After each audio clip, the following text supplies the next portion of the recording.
What's good, everybody? My name is Polo. Hope you guys are doing well. And today we are checking out comedian Doug Stanhope, sent to me by a fan of his. Let's get into it. Let's go. But there is an afterlife, and if I can give you any hope in this show, I have definitive proof of an afterlife. I didn't get weird or go religious on you. I'm not saying there's a God. I don't know what the afterlife entails. But here's the proof. My mother killed herself in 2008. Don't worry, this is a fun story. It was the best death you could ever be part of. She was dying of emphysema at 63. Her brain was still with it, but she was drowning in her own fluids. She's being permanently waterboarded by 45 years of cool milds. She can't take it anymore. We knew it was gonna happen when she made the call. I can't do it. I'm like, all right, Ma, we'll do what we can. All right, Ma's gonna kill herself. I don't know what to do. That's okay. We know it's gonna happen, but when you say we're gonna do it, I'm not gonna go buy you a fucking shotgun. Oh, have fun, Ma. So I don't know what to do. I don't kill people. It's not something. I fantasize about it. If my mother were Nancy Grace, I'd have been all over it. I have plans, but my mother was a great person. So I'm like, how do we do this right? So I called my lawyer. I have 3 lawyers. We're Jewed up big with lawyers in LA for this shit. All the camera people and recording contracts. Then I have my local Bisbee attorney that helps me with, I got married when I was 20 and I had 24 years of marital bliss till I remembered, oh fuck, I never divorced that girl I drunkenly married in Vegas. That's for another DVD.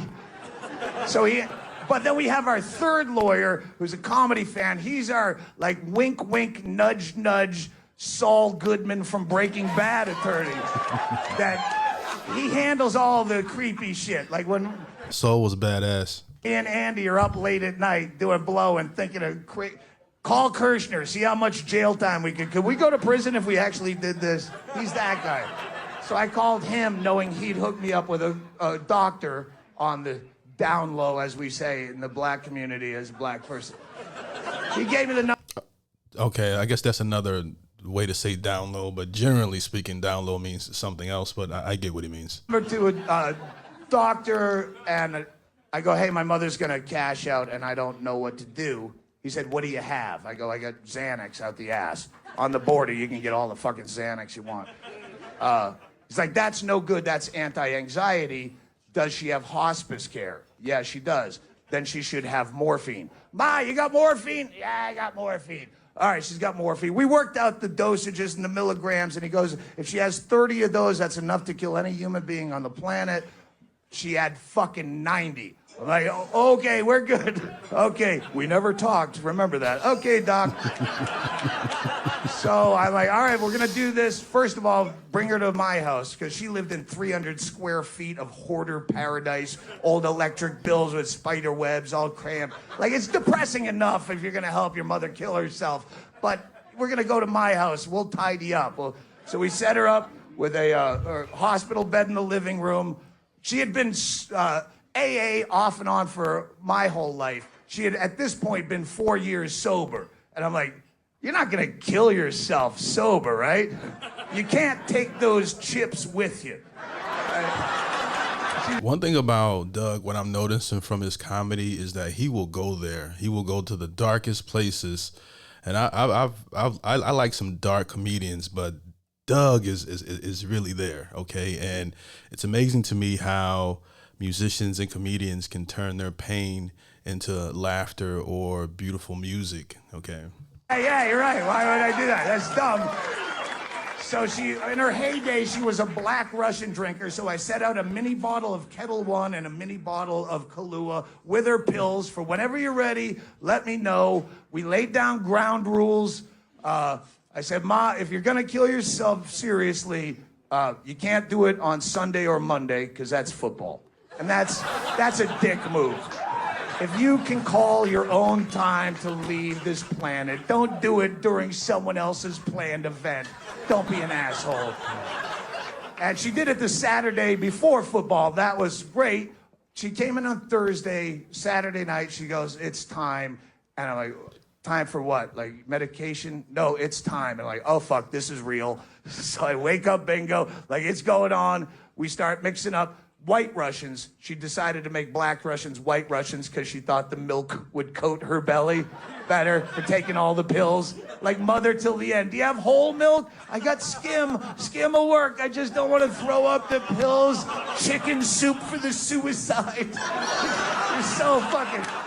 One of the, I wish I could remember, and maybe somebody can help me in the comment section, but I think the saddest documentary I've ever seen, I wish I knew the name of it now, but it was a documentary in which there was a city or state in which, you know, you can legally, you know, if you're terminally ill, choose to check out. Okay. And I wonder if that's where this took place, but you know, like they have a whole thing, they have a whole ceremony, and like, well, at least in the documentary that I watched, you know, they had like a party, or I hate to call it a party, but like a farewell party to their loved one. It was just very, very, very hard to watch. But I personally, I totally get it though. You know, I think that if you're terminally ill, you should have that option, but that's just my perspective. Sweet. So we're whipping up drinks, and I didn't so much assist the suicide as bar back it. Like I'm in there mixing drinks because we're all drinking. We watched Bad Santa together, their favorite movie together. She had a Great very movie, by the dark way. sense of humor. I didn't come from nowhere. My mother used to review porn on the Man Show. She's fucking dark like us. So we watched Bad Santa, and she's trying to choke down these pills. She had a very hard time taking pills. So she just gagging and just getting them down. So I'm keeping a vague count. When she got around 30, little over, I'm like, Ma, that's good. You don't need to do any more. You're fine. And she said, I don't want to take any chances. She was so scared of fucking up. She took all 90. Why not? No, we're sitting there in horror going, you're wasting. Ma, they said 30 of those would kill any human being alive. You could leave 60 of them for me and Bingo as our only inheritance, other than the last 17-year-old blind cat you have, Georgia. Yeah, you're gonna have. They said that George Floyd had enough fentanyl in his system to kill a horse, but he was still, you know, walking around. So I mean, I get where she's coming from. She wants to get it right, you know.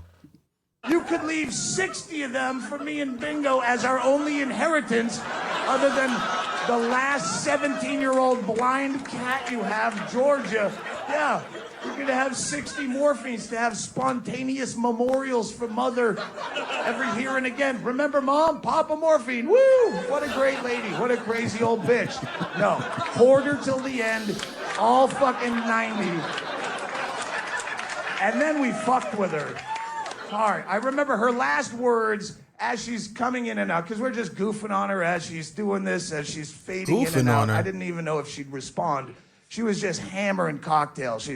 And she's laying there, half in, half out, with a White Russian on her chest that she'd occasionally get to her mouth, and it'd spill. You know when you come off the wagon, you hit it fucking hard. And it's pretty bad when you're trying to keep up drinking with an 83-pound, 63-year-old woman. And I go, wow, you're really knocking those back, Ma. And she goes, there's times to be dainty and there's times to be a pig. And we all laughed. Nice and quote. This is Mother's problem throughout her life. She was a funny lady sporadically, but when she would get a laugh, she would just hammer it and overtag it and repeat the joke. Like, just keep, I could keep getting a laugh off the same joke, and it would ruin the joke. And when we all laughed at there's times to be a pig, I saw her go into, and I go, shut your fucking mouth. Those are perfect last words. You're not gonna ruin this joke. Cut the mic on Mother. And then we just roasted her as she fell in and out. We just did a Friars Club roast, making fun of her and making it a fun, dark suicide. Ma, wait! They found a cure! That's I good. love you. Fuck you. I was a bad mother. I love you. It takes a lot of talent to be able to talk about this subject matter and make it funny. Okay, and Doug's really good at that. At one point, I remember I said, Ma, if there's any kind of white light situation, that other side that you get to, if you can communicate with us Houdini style, see if there's any way that you can make the Saints cover 8 points at Oakland tomorrow. Because I have money on the game. And they did. The Saints fucking blew them out. October 12, 2008. Nice. The Saints won 34-3. I'm not saying that's proof of an afterlife. That was just $40 that I won. Proof of the afterlife is this.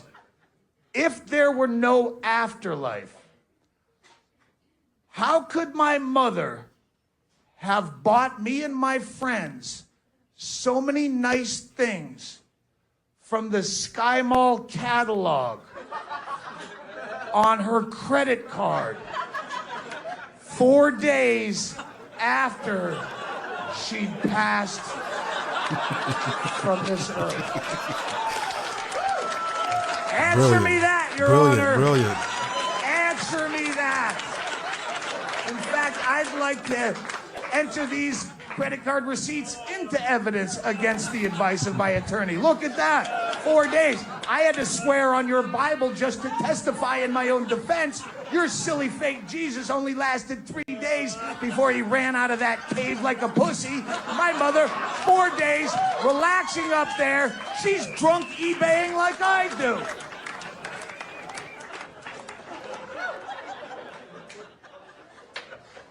That last piece of that story has special meaning to me because in my entire career, that's the only chunk of material I've ever had that had a statute of limitations before I could comfortably tell it on stage. Right. I was wondering about that. I was like, is this a true joke? Because,